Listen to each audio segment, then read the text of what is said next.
Assalamualaikum, selamat datang ke SRTV guys. So video kali ini adalah mengenai perlawanan suku akhir di antara kedua pasukan itu Sabah FC menentang Selangor yang akan berlangsung pada malamnya. Malam ni video ini dirakamkan. Malam dia perlawanan ini akan berlangsung iaitu di Stadium Likas. Ada satu benda yang menarik lah.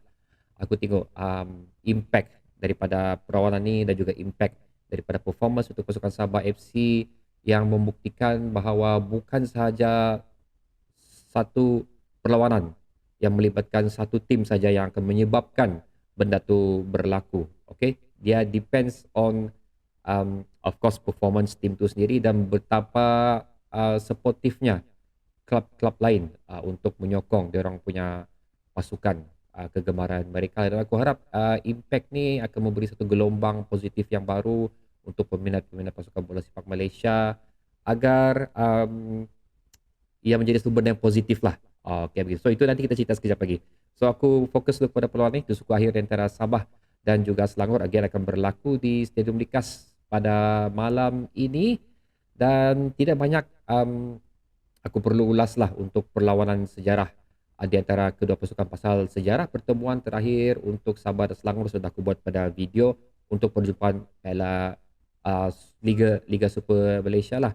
So yang aku mau share sini adalah pertemuan terakhir di antara kedua pasukan, pertemuan terakhir untuk cup, perlawanan cup bukan perlawanan liga, perlawanan cup, iaitu berlangsung pada 28/8/2018 dahulu. So agak lama jugalah perlawanan terakhir mereka di dalam aksi cup di antara kedua pasukan itu berlangsung 2018 dulu, di mana Sabah telah memenangi perlawanan tersebut sebanyak 2 gol berbalas 1 di stadium Selangor sendiri, di stadium tuan rumah Selangor sendiri. So um, aku dah pasti apa yang cup apa yang diorang lalui ini, yang diorang match yang telah lalui. Kalau kamu tahu apa yang berlaku pada 2028, 2008, 2018 ni, kamu boleh tak di ruang komen di bawah lah, pasal aku cuba search. Tapi aku nak pasti sama ada Piala Malaysia ataupun FA Cup yang perjumpaan pada 2018 ni. So apa yang aku anticipate untuk perlawanan ni adalah oleh kerana kedua-dua pasukan next match diorang agak jauh juga sebenarnya. Kalau aku tak silap, next match akan start pada 26 hari bulan. So ada 3 hari lagi lah sebenarnya untuk mereka berehat. So bagi aku mungkin cukuplah untuk sekiranya kesebelasan utama diturunkan daripada kedua-dua pasukan, which is aku pasti diorang akan menurunkan kesebelasan utama. Kalau tidak pun diorang akan tweak 2-3 player lah untuk memastikan fitness daripada kedua-dua pasukan untuk menempuhi perlawanan seterusnya pada 26 hari bulan untuk Liga Super Malaysia. Tapi again, kenapa aku begitu yakin kedua-dua pasukan ini akan mungkin menurunkan kesebelasan utama diorang?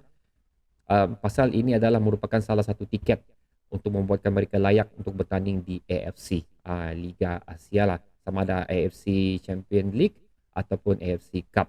So of course nombor satu untuk Liga Super memang agak sukar untuk kita tandingi JDT sebenarnya. Kalau kita tengok sekarang pun seolah-olah memang JDT akan memenangi lagi Liga Super bagi tahun 2022 ni. So untuk menyukarkan lagi, maksud aku tu macam confirm sudahlah satu slot untuk ke AFC memang milik JDT.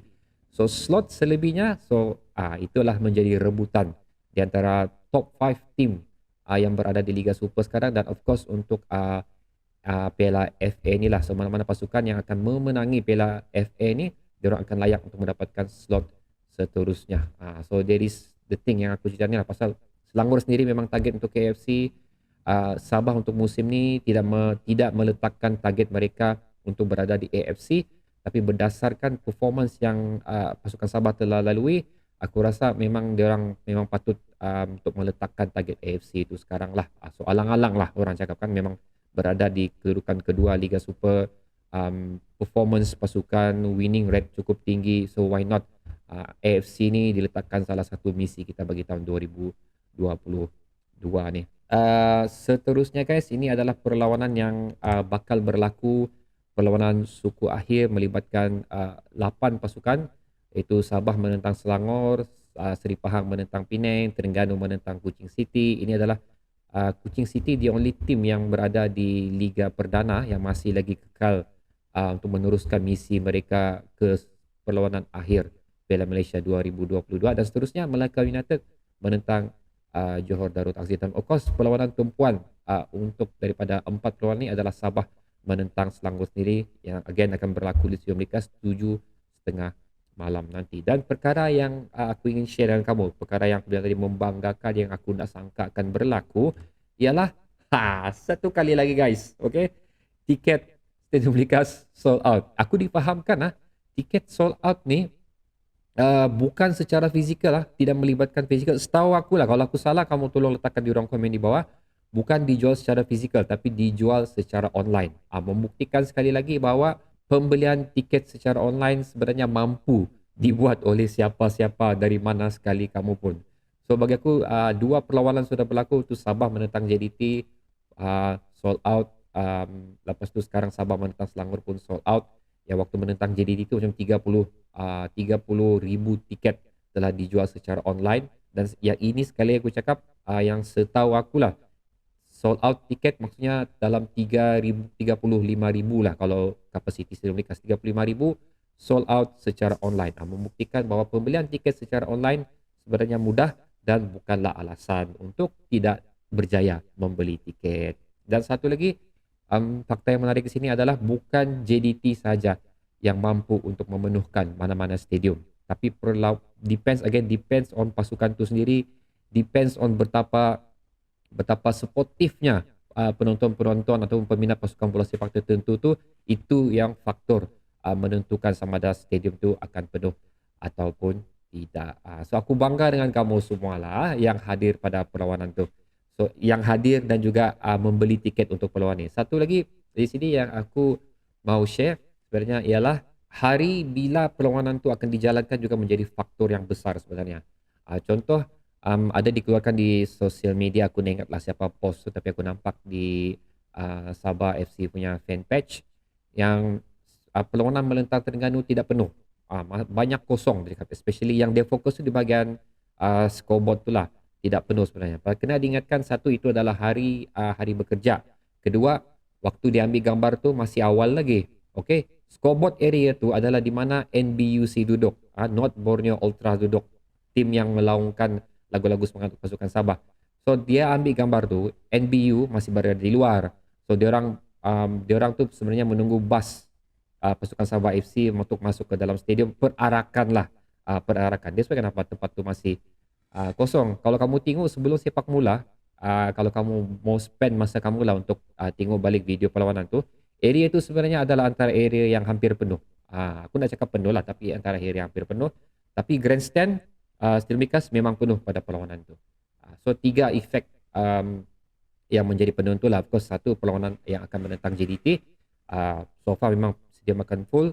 Kedua adalah hari perlawanan tersebut, bila jatuh hari perlawanan tersebut, jika hari bekerja memang susah untuk full. Tapi daripada perlawanan ini terbukti perlawanan Sabah ni di hujung minggu dan stadium full. Bagaimana performance tim tu dan bagaimana sportifnya peminat-peminat pasukan kelab bola tersebut.